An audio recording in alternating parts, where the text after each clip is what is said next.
Isa ang buhaya sa mga kinatatakutang hayop, pero dito sa Crocodile Park sa lungsod ng Davao, bida ang kanilang mga alagang saltwater crocodiles.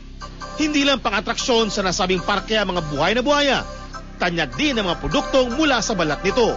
Kasi may time talaga na nagkakainan sila dito sa loob, nagpapatayan sila, especially during mating season. And may instances na may namamatay sa kanila. So yun yung time na nakukuha namin yung crocodile skin.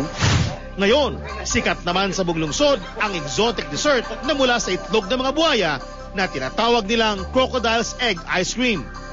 Hindi kasi napipisang ibang itlog ng buhaya, kaya't naisipan umano na may-ari ng isang ice cream store sa lungsod na gamitin nilang ito bilang panghalo sa kanilang ice cream.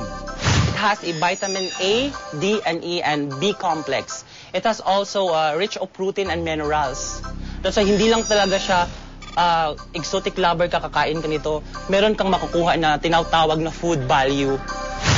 Patok din sa mga Dabawenyo ang ginagawang masarap na lechong buhaya. Ang purpose lang talaga namin dati, nung kaya kami naglelechon, dahil nga meron celebration dito. Celebration sa mga kapamilya ng kumpanya.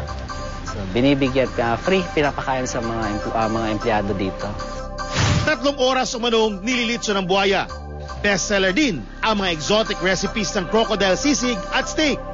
Sa ngayon, gustong linawin na nasabing parke na bawal sila magbenta ng hilaw na karne ng buhaya dahil sa Republic Act 9147 o Wildlife Resources Conservation and Protection Act.